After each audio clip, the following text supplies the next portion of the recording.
Hi everyone, just thought I'd give you a quick tour of the chicken pen. It's the first video. The chickens were becoming quite a chore, so I've decided to automate things a little bit and make life a little bit easier. Hopefully someone can learn something from this. So as you can see here, I have a few hens and this is my pen. Few different varieties of chicken, about 30 in total. So this is the pen that they use. Quite sizable for 30 hens. As you can see, we're in the early throes of January. We still have grass, so 30 hens aren't making a dent in this too much. So what I thought I'd just share with you is how I've changed things at the chicken pen to make things healthier for the birds and easier for me. So what I did initially is this here is a 14-foot by 10-foot shed that they live in. I put an extension on here just with a few runners and some clear perspex sheeting, 8 foot long with a roof and a completely open front and a 100-watt solar panel.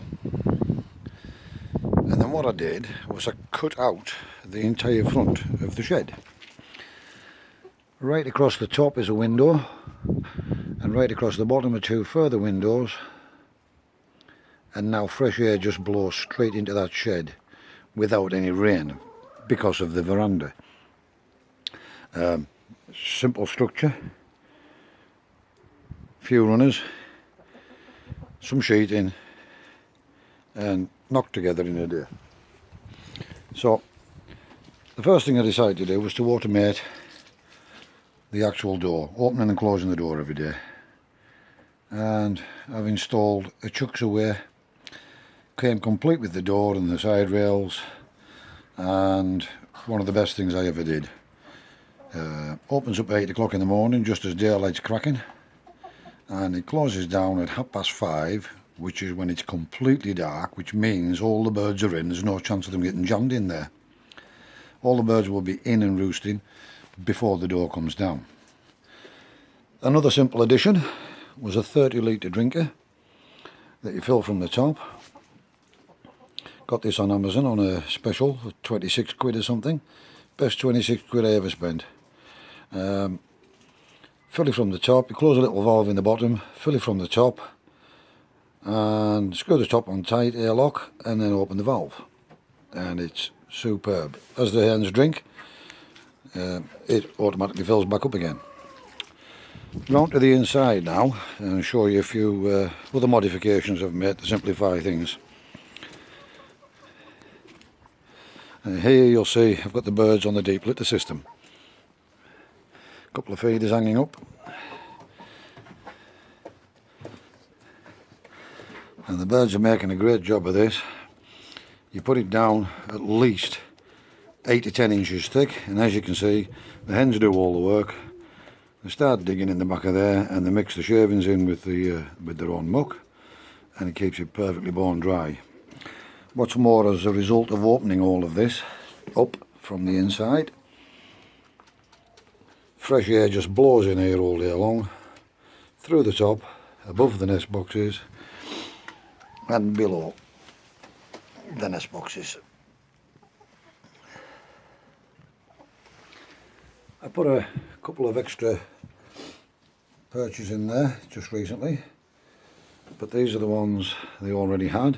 There is ample place in here for 50, maybe 60 hens, but I only have the 30 and that's enough.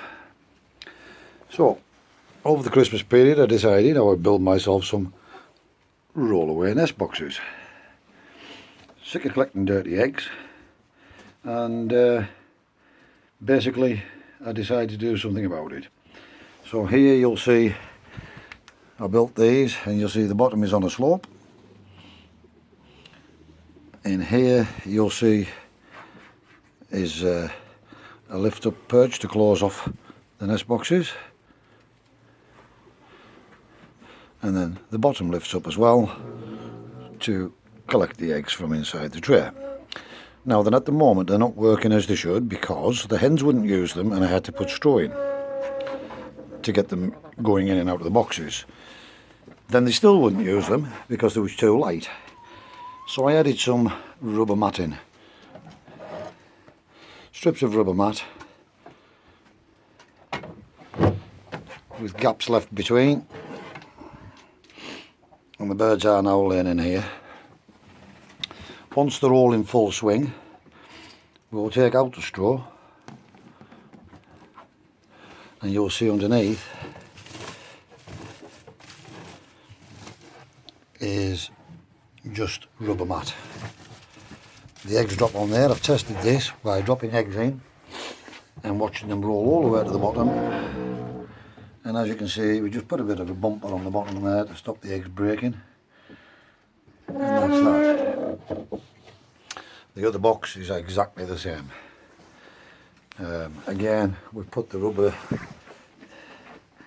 mats on there and left some gaps so the hens can go in and out, and they're laying in both boxes now. Another simplified process is the treadle feeders. I put a little bit of sponge on there just to stop the noise as they drop down. Propped open with a brick at the moment. This is till the hens get used to it. Currently they're still on the hanging feeders, but these are coming out of the way, these. So they're still on the hanging feeders. And they've got these propped up until they get used to them. Then we'll lower it halfway till they start stepping on it. And once they know where the feed is, of course. And then once they're starting to use those fully, the two hanging feeders, or that one there, will be taken out and that one will be filled with grit. Now I just want to show you a couple of other things to get the hens back on lay again. We decided to put some lights in. A simple light there, and when I press the timer switch and put it into manual, you will see this gives off lots of light, and that comes on 2 hours in the morning from 6 AM till 8:20, which is actually 2 hours and 20 minutes. By 20 past 8 it's daylight, the lights go out and the hens are outside anyways. This is the timer that controls it. Goes across. That's the controller for the chucks away. The white box is the controller for the chucks away automatic door. Next to that is a solar charger with cables coming in here from the solar panel. 2 live feeds out of here which run up here, and these feed the timers. This timer here you'll see is on currently. That came on at 8 o'clock this morning, and what that does is it closes the door, or opens the doors on the nest boxes. And then at 2:30 in the afternoon, before the birds get in there and start roosting and pooping all over the place, it will close them automatically. Now I can give you a demonstration of this. This here is just, I'm not sure if you can see that or not, it's not very good light, but this here is basically, it's a DC relay, and it simply takes power from the battery, positive and negative to the centre. Positive and negative come to this timer, which is fed from the negative side of the timer. You need a 12-volt bridge to the other side of the switch, and then your positive side to the relay here. As you can see, there's an LED on at the moment, and the timer is in the on mode. This is so that it will lower the fronts on the nest boxes. At 2:30, because I discovered the chickens were getting in there about 3 o'clock in the afternoons and starting to sleep. And I have a couple that's doing that, so we want to break the habit. So Up here you'll see I have a 10-inch stroke linear actuator, which is simply wired through here, round the back of the light. That there is just a little voltmeter which actually reads how much power I'm drawing from the battery. Drops back down here, and this lead, the actuator itself, goes in there, and you'll notice that that is reverse polarity. It's black on the positive side and red on the negative side, and the reason for that is because when the timer goes off, I want the doors to lift up on the nest boxes and close them. So if I turn off this timer now manually, you will see that it will close the nest boxes.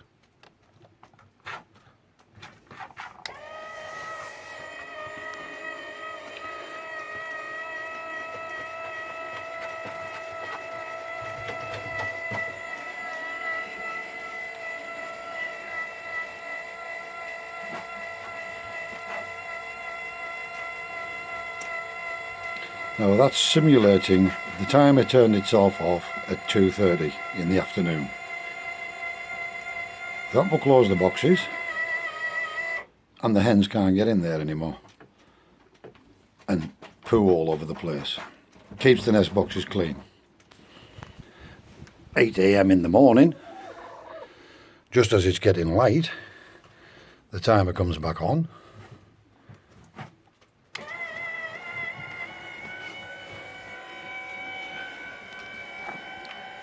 The nest box is open, and as you can see, the linear actuator is now going in the opposite direction to open the nest boxes, ready for the birds to start laying.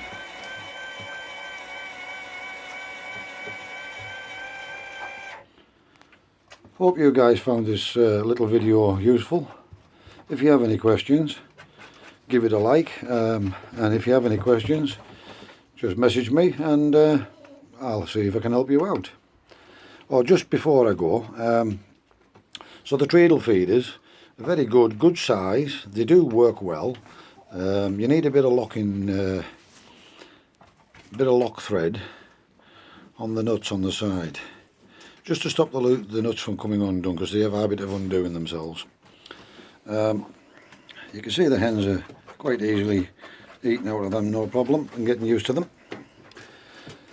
A quick, if I can, so this timer here, this controls the lights, and all that does is it takes its main feed, which here is coming from the solar charger, which is your feed out. Okay, so that's this one here. That goes round here, and in turn you can see these two wires wiggling. It goes to the positive and negative on the timer. From your positive, you also need to take a bridge to the second side on the switch. Positive in, positive back out to the other side of the switch. Whatever you're controlling, the negative, you'll see this is just double pinned here. I've just put spade terminals on. So you'll have positive in and the positive back out going to the device you want to control. And then the positive from the device you want to control goes on this side. When the switch is activated, like that, you have your positive and your negative to the device you want to control, and it works. That's when the timer's on. When the timer's off, it breaks that circuit and turns your device off. It's that simple. Likewise with this one, this is for the linear actuator. So we have this lead here will start here is, well, can't see. This lead here, take my word for it, is the lead to the actuator. And as I said, I wanted my actuator to start in the closed position, so I've reversed the polarity on the common side of this relay. It doesn't matter which way around you put these, You can have it either way. So I wanted mine closed, so I've reversed the polarity. As you'll see, black on the left, red on the right. Your battery in the two centre ones, is positive and negative. Positive on the left, negative on the right. And your timer is positive on the left and negative on the right. Which, timer, power. So you have a direct feed from the power all the time. This one is your trigger, and this turns the actuator in the opposite direction. This is a reverse relay. Nice and cheap, £6 on Amazon, on eBay even. Really simple device, but all laid out and really sweet, and works well, as you can see. The LED on it basically tells you that currently my timer is on, which it is. I also have a red light on the timer. At 2:30 that timer will turn off, and because the power is being killed on this side takes over and reverses the polarity on the actuator and makes it retract. Hope that's been relatively clear, and we've made things as simple as possible. If you have any questions, just comment below and let me know. Thank you. Bye.